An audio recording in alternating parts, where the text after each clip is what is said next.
Bukit Juara, Jabar Prof bersuara.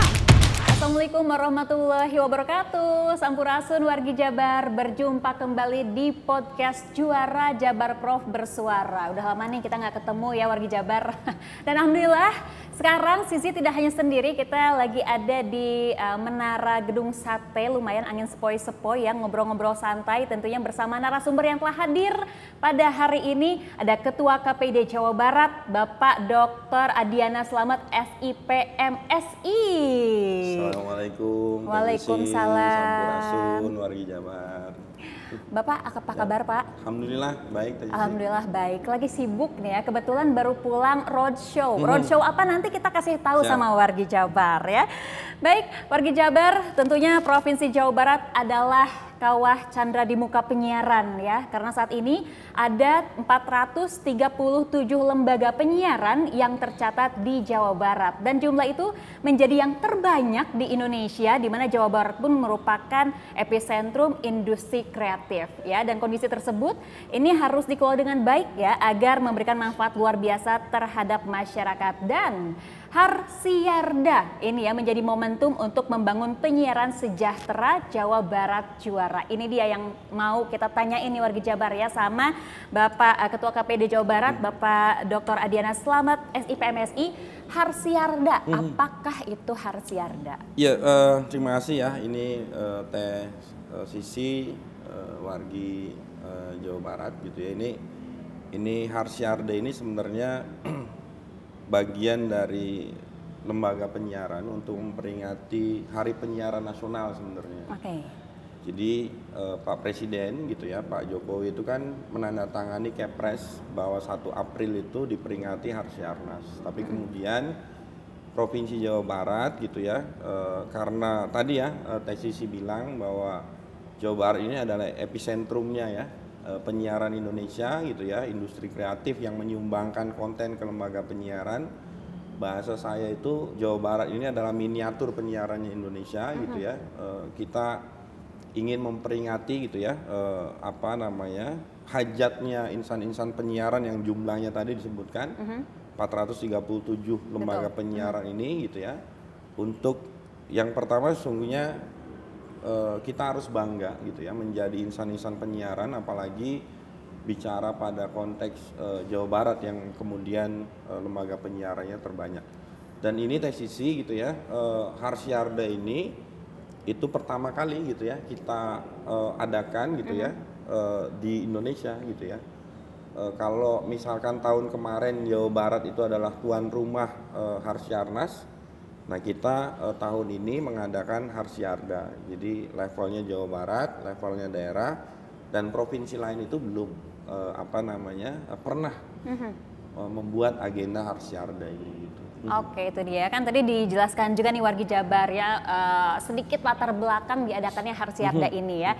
Ini kan biasanya kan tadi disampaikan juga Harsiarnas gitu ya. Betul. Biasanya Ya. diadakan. Nah ini adalah yang pertama ya, Harsiarda pertama. Betul. Ini kalau banyak mungkin beberapa netizen ya atau mungkin wargi Jabar juga yang bertanya, kok nekat gitu bikin. Biasanya kan ada Harsiarnas yang udah dikenal sama Betul. semua Betul. masyarakat Indonesia mungkin ya. Kok nekat bikin Harsiarda gitu? Ya kan gini ya, ide dasarnya memang tadi gitu ya, bahwa lembaga penyiaran yang begitu banyak ini gitu ya, ini menjadi kekuatan kita ingin membangun silaturahim gitu ya, tentunya sesama lembaga penyiaran dan Pak Gubernur Jawa Barat tentunya Pak Ridwan Kamil, Kang Emil gitu ya, untuk coba bersama-sama gitu berdialog gitu ya, mengungkapkan ide gagasan gitu ya, yang selama ini lembaga penyiaran itu sudah menjaga gitu mata dan telinga masyarakat Jawa Barat untuk membangun Jawa Barat Juara ini. Makanya apalagi misalkan pasca Covid ya Teh Sisi ya, jadi lembaga penyiaran yang kemudian misalkan banyak penurunan omset apa segala macam gitu. Dan kita dorong, Provinsi Jawa Barat dorong, KPID Jawa Barat dorong, Diskominfo gitu ya, untuk coba mempunyai spirit kembali gitu ya, bahwa kita ini yang pertama masalah penyiaran itu bukan masalah remeh-temeh gitu ya. tadi saya ngisi di rangkaian di Vkom Universitas Pajajaran gitu ya, saya bilang kita ini bukan penyiaran ini bukan masalah remeh-temeh, ini terkait dengan segala macam aspek sendi kehidupan di Jawa Barat maupun di Indonesia. Yang pertama itu ya. Yang kedua, kita ingin membangun silaturahim gitu ya, sesama insan penyiaran ya dengan Pak Gubernur kayak gitu ya.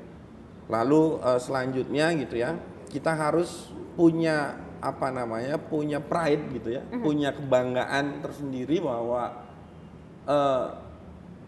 ini penyiaran Jawa Barat ini sebagai contoh gitu ya untuk provinsi lain ya, untuk Indonesia gitu ya, bahwa kita solid gitu ya, kita solid untuk bersama-sama dengan Pemprov Jawa Barat, dengan Kang Emil, dengan Pak Gubernur gitu ya, untuk coba memberikan informasi-informasi yang positif, inovatif, karena kami ketika dilantik oleh Pak Gubernur gitu ya, Pak Gubernur itu menitipkan pesan bahwa KPID Jawa Barat walaupun di tengah pandemi, apalagi pasca pandemi gitu ya, harus coba menjaga mata dan telinga masyarakat Jawa Barat, dan kemudian misalkan KPID Jawa Barat harus mendorong lembaga penyiaran ini inovatif, kreatif ya, untuk masyarakat Jawa Barat. Baik, luar biasa sekali jawabannya warga Jabar ya. Jadi kalau misalkan ini bukan maksud emang nggak cukup dengan Hasiarnas aja, bukan begitu ya, tapi ada alasan tersendiri, salah satunya ada silaturahmi, terus juga jadi percontohan untuk provinsi yang lain ya Pak ya.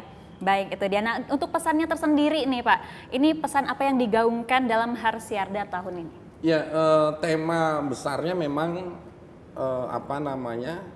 penyiaran sejahtera Jabar Juara ya, bahwa kita ingin bahwa lembaga penyiaran ini sejahtera gitu ya. Kalau dalam perspektifnya Pak Gubernur itu kan, lembaga penyiaran itu harus sehat lahir, juara lahir batin. Juara lahir gitu ya, itu berkaitan dengan bahwa bagaimana pemasukan ya, ini dalam bidang ekonomi gitu ya.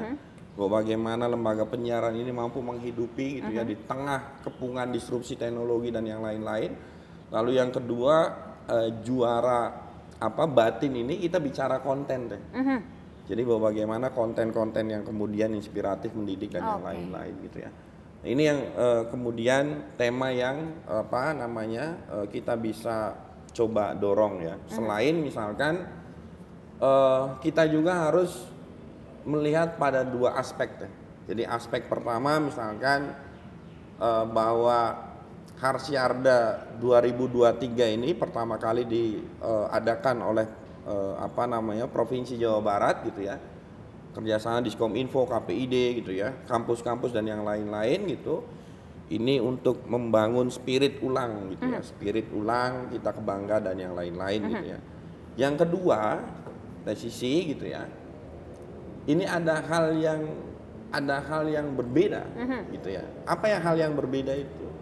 Gubernur kita gitu ya, itu lahir ya dan dibesarkan dan kemudian menjadi wali kota dan menjadi gubernur. Itu prosesnya itu pernah jadi host, betul. Ya, pernah jadi announcer di radio, pernah jadi host di TV gitu ya. Lalu menjadi gubernur gitu ya. Care terhadap masalah penyiaran, care ke Diskominfo, care ke KPID coba merangkul gitu ya, coba membangun SDM penyiaran ya, coba bekerja sama segala macam. Nah ini tidak ada saya pikir di provinsi yang lain. Jadi gubernur yang kemudian selain dosen, beliau lahir dari insan penyiaran ya. Seperti itu. Oke, baik, itu dia wargi Jabar ya. Tapi Pak, Harsiarda sendiri berarti ini akan diselenggarakan di tanggal 6 Juni. 6 Juni. Jadi acara puncaknya 6 Juni. Tapi kita dari hari ini gitu ya, dari tanggal 23, 24, 25, lalu tanggal 29, 30, 31 itu ada roadshow deh. Jadi roadshow ini itu kita keliling ya di 7 titik kabupaten kota untuk mengadakan seminar deh. Jadi hari ini tanggal 23 Mei 2023 kami bekerja sama dengan Vkom Universitas Pajajaran itu apa namanya mengadakan seminar tentang lembaga penyiaran dan pemilu. Jadi positioning lembaga penyiaran seperti apa, pentingnya apa dalam pemilu, dan bersama-sama dengan kawan-kawan mahasiswa ya. Lalu nanti besok itu di Universitas Gunadarma gitu ya, tentang ekosistem penyiaran di UMI Kota Sukabumi itu tentang apa namanya siaran keagamaan gitu ya.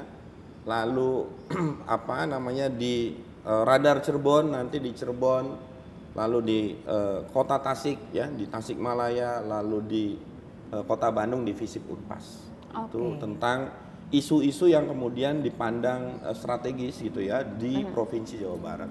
Oke, itu dia. Nah, untuk acara puncaknya sendiri di 6 Juni 2023 ini apa yang spesial di Harsiarda? Oh iya deh, sebelum ke tanggal 6 Juni, tanggal 5 Tanggal Juni, 5? Oke. Ya, itu kita ada donor darah. Donor darah. Jadi donor darah bersama kawan-kawan lembaga penyiaran di Jalan Malabar 62. Jadi kita bakti sosial gitu ya, untuk bekerja sama dengan PMI ya. Nah lalu nanti ada konferensi pers.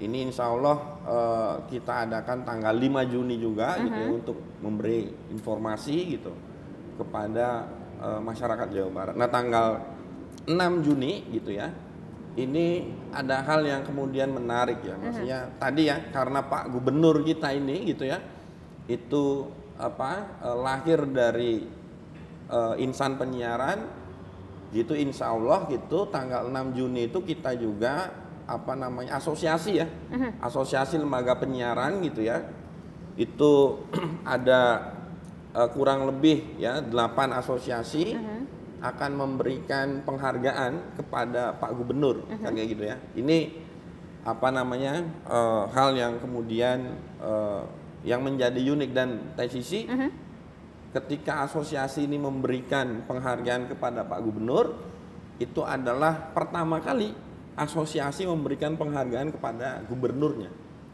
Jadi Harsiarda pertama kali dan juga apa asosiasi memberikan penghargaan kepada gubernur itu pertama kali se-Indonesia. Oh, pertama kali se-Indonesia. Asosiasi ya. Asosiasinya ya. Kalau KPI kan Pak Gubernur pernah mendapatkan penghargaan dari KPI Pusat, dari KPID, Provinsi Jawa Barat, tapi ketika asosiasi ini adalah pertama kali. Oke, tapi itu penghargaan apa ya?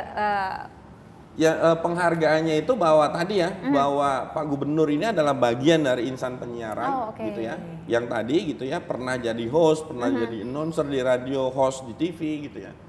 Lalu permasalahan care terhadap lembaga penyiaran walaupun pandemi kan kayak gitu ya, care terhadap permasalahan penyiaran kepada KPID Provinsi Jawa Barat gitu ya, kepada asosiasi dan yang lain-lain. Dan tadi barusan rapat gitu ya dengan asosiasi, bahwa asosiasi mengakui itu teh. Jadi mengakui ya, bahwa asosiasi mengakui bahwa gubernur kita ini itu care terhadap permasalahan-permasalahan tentang penyiaran gitu. Oke, itu dia ya. Nah, ini untuk Harsiarda ini sendiri acara puncaknya apakah berlaku untuk umum atau tidak? Kalau misalnya tidak, apakah disiarkan secara langsung? Nah, gimana nih? Ini deh sebenarnya ada peserta ya, pesertanya itu kurang lebih hampir 600 orang. Wow. Jadi 600 orang itu perwakilan dari lembaga penyiaran yang jumlahnya 437 itu gitu ya. Putusan satu lembaga penyiaran satu, lalu asosiasi deh, lalu kampus mitra, lalu ada apa namanya organisasi profesi kayak seperti PWI ya, AJI dan yang lain-lain gitu ya. Lalu ada ormas gitu dan yang lain-lain. Jadi apa namanya, karena kapasitas gedungnya tidak mencukupi ya, jadi kita batasi gitu ya, ya. Jadi apa namanya yang kita undang gitu, yang akan hadir gitu ya, insya Allah gitu. Nah terkait masalah relay gitu ya, jadi sampai hari ini gitu sudah kurang lebih punten ya, kurang lebih sudah ada 25 lembaga penyiaran yang mau relay. Jadi di 27 kabupaten kota baik televisi maupun radio. Jadi insya Allah apa namanya mudah-mudahan gitu ya semakin banyak yang menayangkan gitu ya agenda Harsyarda ini, itu semakin masyarakat tahu bahwa penyiaran ini adalah hal yang penting dan ini adalah hajatnya insan-insan penyiaran yang ada di Jawa Barat, saya pikir. Betul, itu dia. Secara ini kan pertama gitu ya, Harsyarda pertama kali loh, luar biasa. Baik Pak, ini di luar dari Harsyarda nih ya, kita bahas mungkin sedikit dari tupoksi KPID Jabar nih, warga Jabar ya. Ini kita kan juga lagi ada di masa-masa analog switch off ya ASO. Nah, kalau misal menurut Bapak nih ya, bagaimana tanggapannya mengenai perubahan landscape media pasca ASO ini? Ya, TCC ya, saya pikir gitu ya, landscape media pasca ASO ini gitu, kalau kita bicara Jawa Barat ya, ketika saya berkeliling gitu ya, ketika sudah bermigrasi dari TV analog ke TV digital ini, itu banyak yang mengakui keuntungannya gitu ya. Keuntungan ketika jangkauannya lebih luas gitu ya, lebih jernih gitu, teknologinya lebih canggih gitu ya. Nah ini keuntungan bagi lembaga penyiaran dan masyarakat ya, untuk mendapatkan kualitas ya dari siaran televisi, saya pikir ya. Di Jawa Barat ini TCC gitu ya, itu sudah ada 40 channel kurang lebih. Oke, 40 channel. 40 channel televisi ya. Dan itu adalah bagian dari ikhtiar pemerintah ya. Pusat melalui Undang-Undang 11 ya tahun 2020 pasal 60A gitu ya, bahwa Indonesia harus bermigrasi gitu 2 tahun setelah undang-undang itu diketok palu. Oke, baik. Berarti bisa dibilang bagaimana ini tantangan disrupsi teknologi ini terhadap lembaga penyiaran itu sendiri? Nah ini ya yang kita lagi bicarakan sebenarnya ya. Ini kan kita bicara platform global nih, jadi ini menjadi sesuatu hal yang didiskusikan oleh semua, tidak hanya insan penyiaran ya. Jadi kawan-kawan pers juga mendiskusikan ini gitu ya. Jadi intinya gini teh, jadi negara harus hadir deh, gitu ya. Negara harus hadir di tengah disrupsi teknologi ini gitu ya. Jadi harus ada regulasi yang kemudian gitu ya, mengatur itu. Kan di Undang-Undang 32 tahun 2002 itu belum diatur deh. Ini contoh sederhana ya. Contoh sederhana, lembaga penyiaran yang memakai frekuensi negara sudah hadir, ada KPI, ya. Tapi kemudian lembaga penyiaran yang OTT, over the top, yang basisnya internet itu negara belum hadir. Nah ini kan ada implikasi bahwa siarannya belum adil ya. Bahwa negara harus hadir di situ, maksudnya harus coba mengawasi juga gitu ya lembaga penyiaran yang berbasiskan OTT. Satu itu. Yang kedua, dalam sisi lembaga penyiaran TCC, mau nggak mau lembaga penyiaran yang menggunakan frekuensi ini harus melakukan konvergensi media. Jadi tidak mungkin kemudian misalkan di tengah disrupsi teknologi ini misalkan ya hanya mengandalkan televisi, radio yang kemudian hanya memakai frekuensi. Kita tahu bahwa di dunia internasional itu ya media-media sudah memakai, punten ya saya sebut merek nih, sudah ada platform TikTok gitu ya. Kayak misalkan beberapa televisi internasional ya, ada TikTok apa segala macam, dan ini kemudian harus diikuti ya. Kan masalah lembaga penyiaran ini masalahnya ada 3 tadi. Ini masalah manajemen gitu ya, manajemen di dalam, ini masalah bahwa bagaimana dapat iklan, dan ketiga ini masalah konten. Jadi masalah kreativitas, bahwa teknologinya sudah oke, ada ASO, tapi kemudian ada teknologi yang kemudian berbasiskan OTT harus melakukan konvergen. Tapi kemudian ini kan sebagai tantangan ya insan-insan penyiaran gitu ya. Oke, betul itu dia. Nah ini kan dibahas dari sisi lembaga penyiarannya nih Bapak ya. Ini kalau misalnya masyarakat, nah bagaimana masyarakat harus merespon ASO ini? Mengingat ada banyak lapangan kerja yang terbuka juga, bisa dibilang ya Pak ya. Gimana? Ya saya pikir gini ya, ini saya masuk lewat tidak ada negara manapun di dunia ini hari ini gitu ya yang kemudian hanya mengandalkan sumber daya alam gitu ya.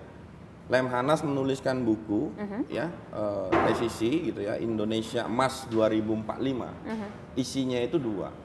Sumber daya manusia unggul, teknologi adalah kunci ya. Sumber daya manusia unggul ini kan teknologi adalah kunci, penyiaran udah selesai. Maksudnya udah selesai itu ada ASO, walaupun belum beres ya sampai hari ini gitu ya. Ini tantangan juga. Lalu bicara pada konteks sumber daya manusia unggul. Nah, ini bicara kreativitas. Jadi kalau kita bicara industri kreatif di dunia ini salah satu penyumbang devisa presisi gitu ya. Nah, data yang kemudian ada misalkan ya di Jawa Barat, contoh di Jawa Barat Pak Gubernur Pak Ridwan Kamil pernah mengatakan gitu ya bahwa di akhir 2020 gitu ya, industri kreatif di Jawa Barat ini naik dari bulan Maret 2020 ke September bulan Maret September 2021 ke bulan Maret 2022 itu dari 40% menjadi 60%. Itu yang dikatakan Pak Gubernur. Betul. Itu implikasi apa? Implikasi ada efisiensi frekuensi gitu ya. 112 MHz gitu untuk internet berkecepatan tinggi. Sisi kalau kita bicara revolusi 4.0 itu topangannya kan internet berkecepatan tinggi. Betul. 5G gitu ya. Lalu artificial intelligence kan kayak gitu ya. Dan kemudian SDM. Jadi nggak mungkin revolusi industri ini bisa berjalan dengan internet berkecepatan tinggi 5G ini kalau belum analog switch off. Karena frekuensinya itu habis dipakai oleh televisi. Kan seperti itu ya. Nah, ini peluang-peluang ini, belum lagi misalkan ini saya mau menyampaikan untuk wargi Jabar ya, anak-anak muda nih, kawan-kawan muda gitu ya. Ini kan bonus demografi ya. Sedangkan konten kreatif itu yang kemudian yang memegang kreativitas itu anak-anak muda. Jadi saya bilang negara ini membuka gerbang untuk kawan-kawan muda untuk mengais rezeki itu pasca analog switch off. Oke, baik, itu dia. Dari sisi lembaga penyiaran sudah, dari sisi masyarakatnya sudah, dan sekarang dari KPID Jabarnya sendiri. Nih, bagaimana nih peran KPID Jabar dalam mengawasi persaingan lembaga penyiaran di Jawa Barat? Ya, saya pikir gini ya, mengawasi persaingan yang sehat ini kan kita harus terus melakukan komunikasi dengan kawan-kawan lembaga penyiaran. Jadi kami mendapatkan aduan dan sudah berkoordinasi dengan Balmon. Contoh kayak gini, di radio itu banyak radio yang ilegal. Lapor ke kita komunikasi dengan Balmon, kita komunikasi dengan PRSSNI, kita duduk bareng, ini gimana nih ya radio ilegal ini. Karena banyak kemudian iklan-iklan itu masuk ke radio ilegal. Satu itu gitu ya, kita sudah komunikasi. Kedua gitu ya, ini pasca analog switch off ini ada beberapa televisi yang kemudian belum mempunyai izin tetap, itu udah siaran. Kami sudah melakukan pengiriman surat juga ke Kementerian Komunikasi dan Informatika ya. Lalu kita juga membangun SDM. Lalu kita juga menyampaikan bahwa pengawasan yang kemudian kita lakukan ini pada 3 aspek sisi. Satu aspek kita mengawasi, memantau. 2 aspek pengaduan masyarakat. Lalu yang ketiga ini aspek kita turun langsung ke lapangan gitu ya. Nah, ini yang kemudian kita lakukan ya dalam konteks menjaga persaingan yang sehat di lembaga penyiaran, termasuk misalkan permasalahan-permasalahan yang kemudian digaungkan oleh DPRD Provinsi Jawa Barat. Placing iklan itu misalkan jangan kemudian hanya di induk jaringan, placing iklan itu di TV lokal dong gitu. Kurang lebih seperti itu. Oke, baik, luar biasa sekali jawabannya Bapak, terima kasih. Tapi sayangnya waktunya terbatas. Banyak banget sebenarnya pertanyaan yang belum saya sampaikan ya.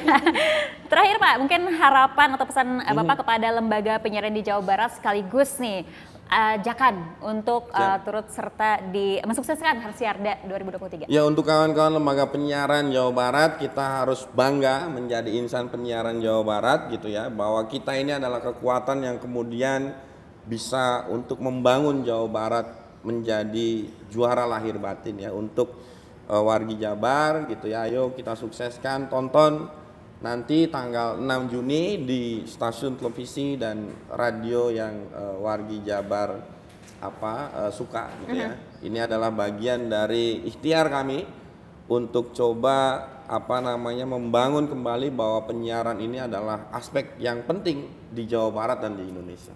Baik, itu dia luar biasa. Terima kasih. Tentunya kami ucapkan kepada Bapak Dr. Adiana Selamat SIPMSI, Ketua KPID Jawa Barat. Ya tadi sudah dijelaskan juga nih wargi Jabar ya dari A sampai Z. Ini sebenarnya masih banyak yang ingin ditanyakan, tapi saya waktunya terbatas ya Pak ya. Terima kasih Pak. Sukses untuk Harsiarda. Roadshow-nya masih berapa titik lagi nih berarti sekarang? Ini saya habis dari sini ke Depok deh. Ke Depok. Ke Universitas Gunadarma. Terus dari Universitas Gunadarma ke Purwakarta, off dulu minggu ini, Jumat, Sabtu Minggu off, Senin lanjut lagi Cirebon, Tasik, terus ke FISIP Universitas Pasundan. Baik, itu dia. Sukses untuk Harsiarda pertama di Indonesia. Berarti ya, wih luar biasa wargi Jabar ya. Terima kasih sekali lagi Bapak, sehat selalu.